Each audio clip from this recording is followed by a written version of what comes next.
मेरा पति विदेश में रहता था। यहाँ मेरे पेट में बहुत दर्द रहता था। एक दिन डॉक्टर के पास चेक करवाने गई और मुझे चेक कराने के बाद एक बड़ा राज बताने के लिए डॉक्टर ने अपने ऑफिस में बुलाया। मैं वहाँ गई तो डॉक्टर ने दरवाजे की कुंडी लगा दी और अचानक से भागता हुआ मेरे पास आया और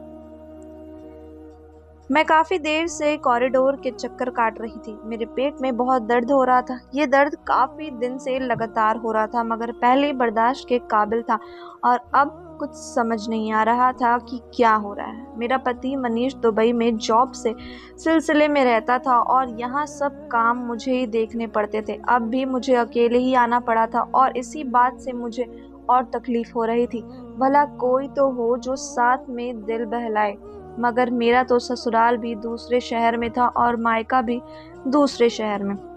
पति ने बड़े शौक से घर बनवाया था, यहाँ के शांत माहौल में रहूंगा, मगर खुद तो दुबई चले गए और मुझे अकेला यहाँ छोड़ गए। मिसेस नेहा नर्स ने मेरा नाम पुकारा तो मैं डॉक्टर की क्लिनिक की तरफ जाने लगी, जहाँ डॉक्टर विकास का केबिन था। वो अल्ट्रासाउंड किया करते थे और मेरे डॉक्टर रंजना के सब मरीजों का अल्ट्रासाउंड वो ही किया करते थे। डॉक्टर रंजना को सिर्फ डॉक्टर विकास की रिपोर्ट पर ही भरोसा था। मैं आराम से चलती हुई अंदर आ गई। डॉक्टर अभी कोई रिपोर्ट बनाने में मशहूर थे। उन्होंने मुझे बेड पे लेटने का इशारा किया और खुद अपना काम करने लगे। मैंने पर्दा सरकाया और फिर से बराबर कर दिया और खुद बेड पे लेट गई, जहाँ लेडीज़ के लिए चादर रखी गई थी। मैंने चादर अपने ऊपर डाल ली। 5 मिनट बाद डॉक्टर की आवाज़ आई, मैं आ जाऊं मिसेस नेहा? उन्होंने विनम्र आवाज़ से पर्दे के पीछे से सवाल किया। आ जाइए डॉक्टर, मैंने आहिस्ता से जवाब दिया। डॉक्टर ने आते ही मशीन ऑन की और कुछ सेटिंग्स करने के बाद मेरी तरफ हुए और अल्ट्रासाउंड करने के साथ साथ सवाल भी करते गए, लेकिन मैंने देखा कि अचानक उनके चेहरे की रंगत कुछ अजीब सी हो गई है। अब वो मेरे सवाल के जवाब में सिर्फ हूँ हाँ कहते जा रहे थे। उनके चेहरे पर जो चिंता के भाव थे, मैं तो काफ़ी घबरा गई। क्या हुआ डॉक्टर? मैंने घबरा कर पूछा तो वो काफ़ी देर तक चुप रहे और बोले, आप एक काम करें, कल मेरे क्लिनिक आ जाएं, बस यहाँ नज़दीक ही है। इस जगह तो मैं डॉक्टर रंजना के कहने पे आया करती थी। आपसे सारी बात मैं आराम से करूँगा, फ़िलहाल आप घर चली जाएं।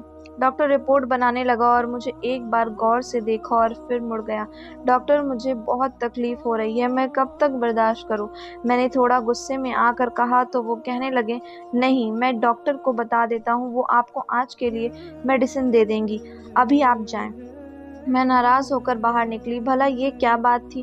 कुछ बता भी नहीं रहा था, ऊपर से अपना क्लिनिक आने की कह दिया। बाहर निकल कर मुझे मालूम हुआ कि डॉक्टर रंजना के लिए कोई इमरजेंसी केस आया था, तो उनको हॉस्पिटल जाना पड़ गया था और वो केस करवा कर ही वापस आती थी। ऐसा अक्सर हुआ करता था, उनको जाना पड़ जाता था, लेकिन आज तो मैं बिल्कुल इंतज़ार नहीं कर सकती थी। मैंने नर्स को कहा कि मेरा दर्द से बुरा हाल है, प्लीज़ मुझे कोई दवाई दे दे। तो उन्होंने डॉक्टर से फ़ोन पे बात किया और फ़िलहाल के लिए चंद मेडिसिन दे दी और मैंने फार्मेसी में ही पानी की बोतल लेकर वो गोलियां निगल ली ताकि कुछ तो फ़र्क पड़े। घर वापस आकर मैं बहुत रोई। ये भी क्या ज़िंदगी थी मेरी, अकेली जियो अकेली मरो, हर दर्द तकलीफ़ परेशानी अकेले ही बर्दाश्त करो। पति तो बाहर बैठा है, बस नोट बनाने में लगा है और मैं यहाँ से सब झेल रही थी। मैं काफ़ी देर तक रोती ही रही थी। कुछ देर बाद मनीष की कॉल आई तो मैंने सारा गम और गुस्सा उन्हीं पर निकाल दिया। वो काफ़ी देर तक मुझे समझाते रहे, मगर मैं कुछ सुनने को तैयार ही नहीं थी। मैंने फ़ोन काट दिया था और मैं काफ़ी बेहतर महसूस कर रही थी। शायद टैबलेट ने भी असर किया था, जिससे दर्द कम होते होते कम हो गया। अब मुझे सुबह फिर जाना था डॉक्टर विकास के क्लिनिक। इन्हीं सोचों में मुझे नींद आ गई। मैं सुबह उठी तो मेरा मूड बहुत फ्रेश हो रहा था। मुझे लग रहा था कि मुझे आराम की टेबलेट भी दी तो डॉक्टर ने, तभी तो मैं सुकून से सो पाई थी और दर्द भी कम था, मगर फिर भी हो रहा था। मैंने नौकरानी से नाश्ते का पूछा तो वो जल्दी से मेरा मनपसंद नाश्ता बना लाई। मुझे भूख भी लगी हुई थी और मैं इसी तरह रोज़मर्रा के कामों के शाम को आ गई और मैं डॉक्टर की क्लिनिक की तरफ जाने को तैयार हो गई। कुछ ही देर में वहां पहुंच चुकी थी। डॉक्टर ने मुझे क्लिनिक में बुलाया और बैठने को कहकर दरवाज़ा को बंद कर दिया। मैं बेचैन हो गई कि उन्होंने दरवाज़ा क्यों बंद किया है, और वो जल्दी से भागते हुए मेरे पास आए और जो कुछ उन्होंने मुझसे कहा, मेरे तो होश ही उड़ गए। मेरा नाम नेहा है और मैं एक खुशहाल घराने में पैदा हुई थी। पापा को लगता था कि मैं उनके नसीब खोलने आई हूँ। मैं जैसे ही पैदा हुई पापा को एक बहुत बड़ा कॉन्ट्रैक्ट मिला था जिसकी वो कल्पना भी नहीं कर सकते थे, और इसी प्रोजेक्ट की वजह से वो कहाँ से कहाँ पहुँचते चले गए। उनका छोटा सा कारोबार अब बहुत फैल चुका था। मेरे पापा मुझे प्यार से परी कहकर बुलाते थे। मैं बहुत लाड प्यार में पली बड़ी थी। रुपये पैसों की कभी कोई कमी ना हुई थी, मगर बड़े होते ही मुझे एक अजीब सा एहसास हुआ था। मुझे एहसास होता था कि हमारे घर में कोई ऐसा राज छुपा है जो मुझे कभी मालूम नहीं हुआ था, मगर कुछ तो था जो छुपाया जा रहा था। मैं पापा और मम्मी को कई बार अकेले में किसी से बात करते बहस करते हुए देखा करती थी, मगर वो मुझे देखकर ही चुप हो जाया करते थे। मैं चाहकर भी उनसे ये राज मालूम न कर पाई थी। कॉलेज के बाद जब मैं अपनी छुट्टियां गुजार रही थी तो मैंने नोट किया कि पापा के घर से जाते ही मम्मी ड्राइवर को गाड़ी निकालने को हुक्म देती और उनके साथ कहीं चली जाती थी। पहले तो मैंने गौर नहीं किया, मगर फिर एक दिन जब मैंने पूछा तो मम्मी हड़बड़ा कर गई और कहा, नेहा बेटा, मैं जहाँ जाती हूँ वो मैं आपको नहीं बता सकती। उनकी इस बात पे मैं अजीब नज़रों से उनको देखने लगी।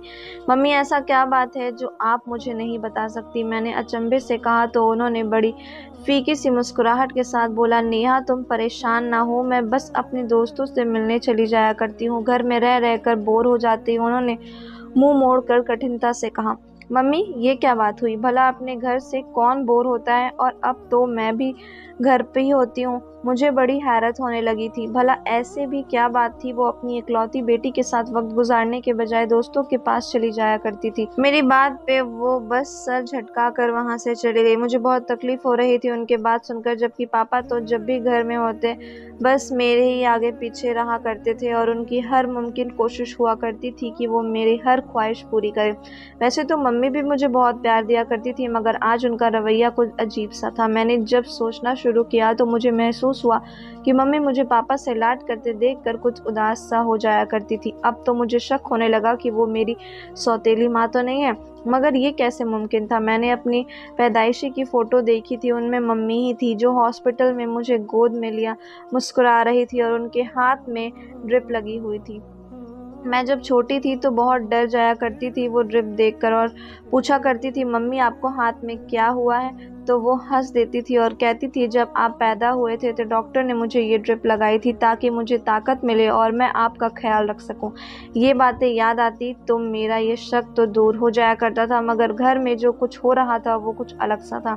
एक बार मैंने मम्मी का पीछा करने का सोचा और दूसरे दिन मैं उनके जाने से पहले ही तैयार बैठी थी और मैंने कैब में मंगवाई थी जिससे मैंने घर से कुछ दूर रुकने को कहा था, और जब मम्मी चली जाती तब मैं उनका पीछा करती। उसके बदले कैब वाले ने डबल किराया लिया था। मम्मी के घर से निकलते ही मैं भी बाहर आ गई और ड्राइवर को मम्मी के कार का पीछा करने को कहा।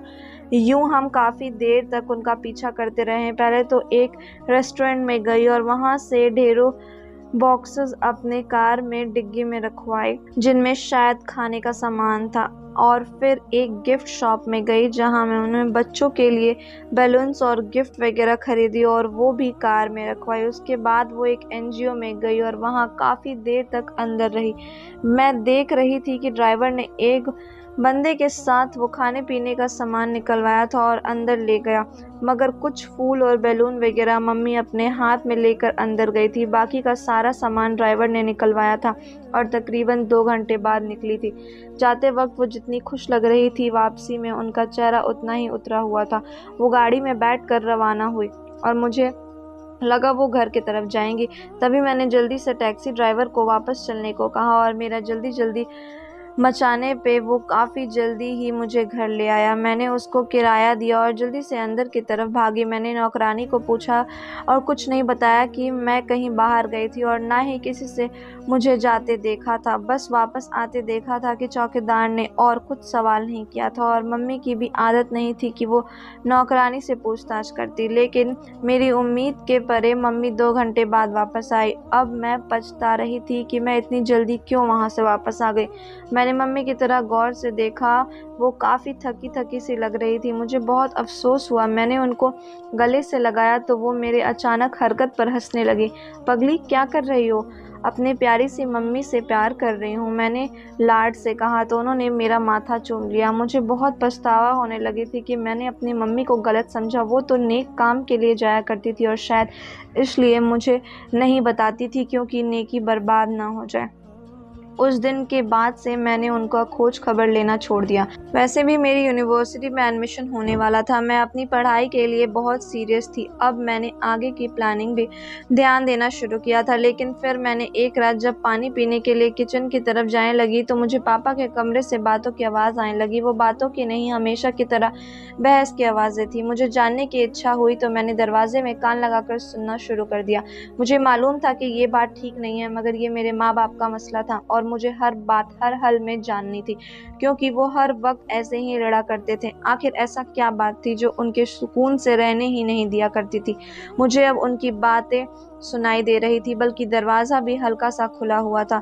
मुझे वो दोनों दिखाई भी दे रहे थे। मैंने मम्मी को पापा से उलझते हुए देखा और पापा बिल्कुल ना में गर्दन हिलाए जा रहे थे। नामुमकिन है सुषमा, मैं तुम्हें कितनी बार मना कर चुका हूँ, अब तुम भी ये बहस बंद कर दो। वो अचानक गुस्से में आ गए थे। मम्मी रोने लग गई थी। आखिर क्यों करते हैं आप ये सब? क्या मेरा कोई हक नहीं है इस घर पर? वो भी चिल्लाने लगी थी। मुझसे बर्दाश्त ना हुआ, मैं अंदर चली गई। बिना सोचे समझे मुझे देखकर उन दोनों का रंग उड़ गया था। मम्मी ने जल्दी से मुंह घुमाकर आंसू पोंछे और वॉशरूम की तरफ जाने लगी, जबकि पापा मेरी तरफ आने लगे। नेहा बेटा, आप यहाँ इस वक्त? पापा काफ़ी बौखला लग रहे थे और मेरे कंधे पे हाथ रख के मुझे सोफे पर बिठाया। ये सब क्या हो रहा था पापा? आप लोग क्यों इस तरह लड़ते रहते हैं? आज मैं भी सब जान लेना चाहती हूँ। कुछ नहीं गुड़िया, ऐसे ही कोई बात नहीं है, बस आपकी मम्मी की तबीयत कुछ ठीक नहीं है। मैं उनके यही समझा रही थी कि डॉक्टर के पास चलते हैं, मगर वो मान ही नहीं रही थी। अब देखना था कि इस बात पर मुझे गुस्सा तो आएगा ना। वो मुझे बहलाने लगे। पापा क्यों झूठ बोल रहे हो आप? मैंने उनके हाथ में अपना हाथ रखा तो वो नज़रें चुराने लगे। ये आज की बात नहीं है कि ऐसा हो रहा है, मैं रोज़ ही आप लोगों से झगड़ते देखती हूँ। मैंने महसूस किया मम्मी दिन ब दिन कमज़ोर होती जा रही है, कोई बात उनको खाए जा रही है। प्लीज़ आप मुझे सब बता दें। मैंने पापा को ये सब कह दिया था, मगर उनका उतरा हुआ चेहरा देखकर मुझे रोना आ गया। पापा आई लव यू, मुझसे आप लोगों को यूँ उदास नहीं देखा जाता। प्लीज़ मुझे सब सच सच बता दे। मैं अचानक फूट फूट कर रो पड़ी और पापा ने मुझे अपने सीने से लगा लिया। मुझे महसूस होने लगा था कि उनके आंसू भी मेरे बालों पर गिर रहे हैं। मेरा दिल और भी दुखने लगा था। आज मैंने अपने हंसते मुस्कुराते पापा को भी रुला दिया था। कुछ देर बाद मम्मी भी वॉशरूम से निकल आई थी और मुझे अब तक वहाँ बैठा देखकर चौंक गई। नेहा, तुम अब तक यहीं हो बेटा? चलो अपने रूम में जाओ, पापा को परेशान मत करो। वो मेरी तरफ आई और मेरा हाथ थाम कर उठाने की कोशिश की, मगर पापा ने मुझे थाम लिया था। रहने दो सुषमा, अब हमारी बेटी इतनी समझदार हो गई है कि अपने माँ बाप का दुख समझ सकती है।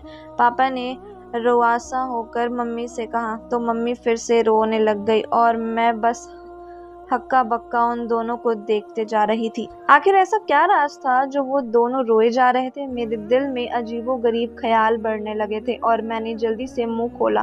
पापा मुझे जल्दी से बता दे, मेरा दिल बैठा जा रहा है। फिर पापा ने जो बताया वो मेरे लिए बहुत बड़ा धक्का था।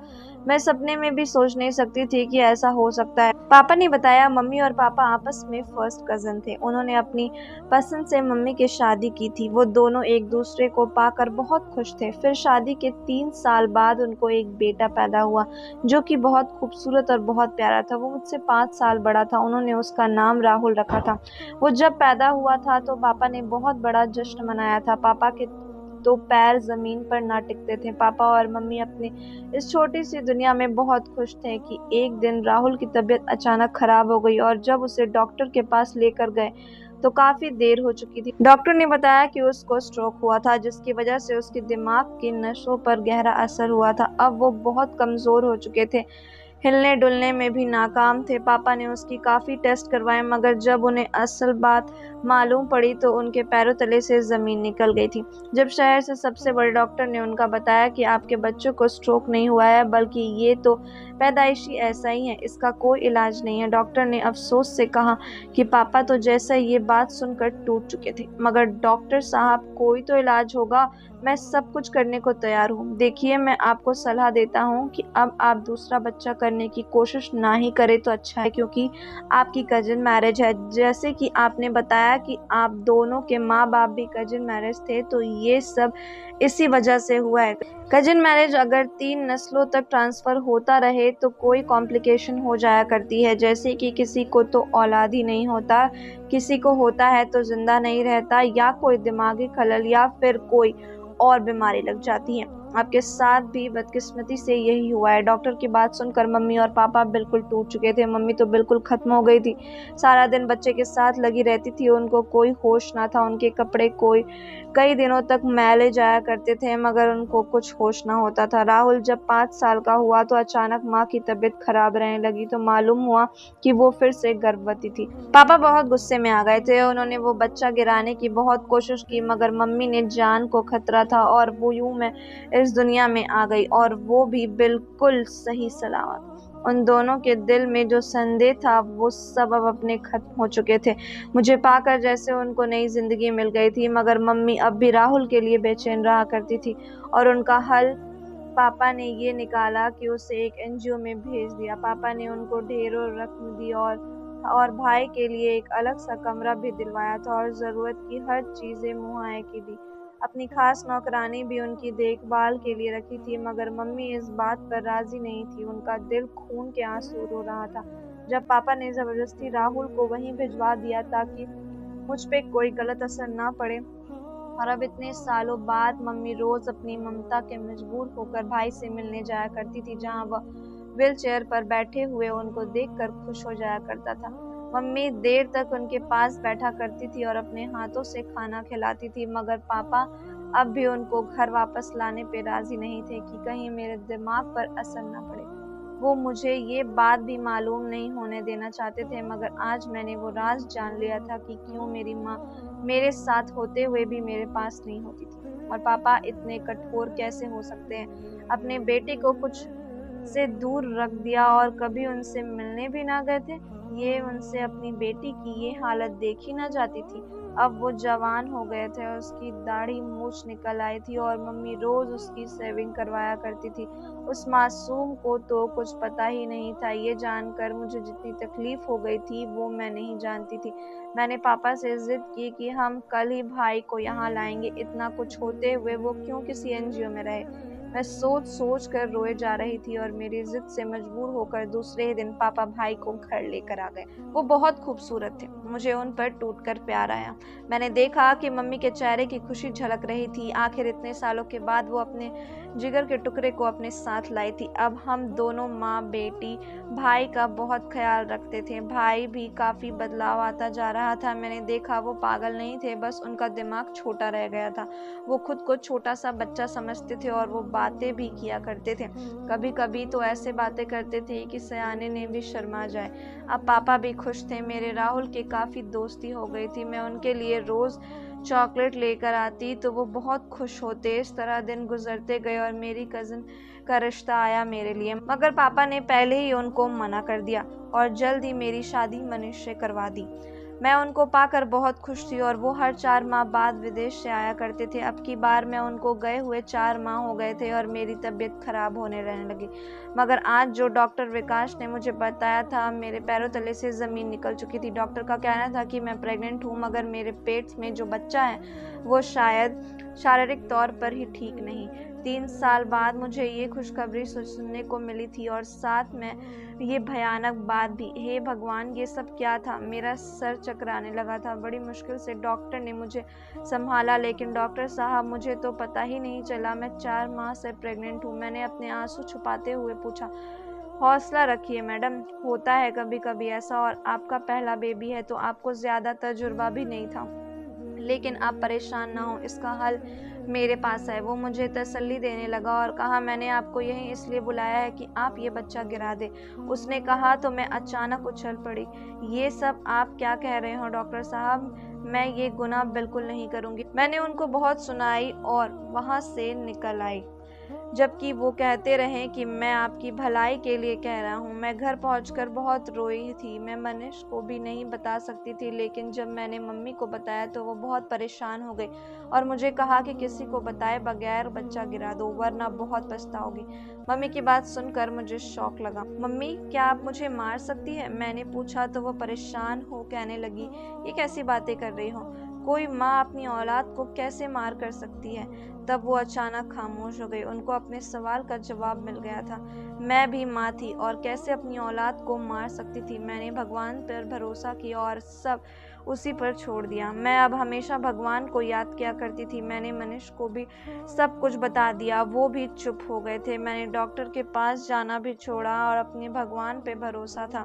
सब लोग मुझे अजीब सी नज़रों से देखा करते थे, लेकिन जब 9 माह बाद मैंने एक सेहतमंद बच्चे को जन्म दिया तो डॉक्टर्स भी हैरान रह गए थे। मेरा यकीन जीत गया था। मेरा बच्चा बिल्कुल ठीक था। डॉक्टर ने सारी रिपोर्ट देखकर खुश होकर बताया, ये तो चमत्कार ही हो गया, आपका बच्चा बिल्कुल ठीक है। और मैंने अपने भगवान को शुक्र अदा किया जिसने मुझे मायूस नहीं किया था। धन्यवाद दोस्तों।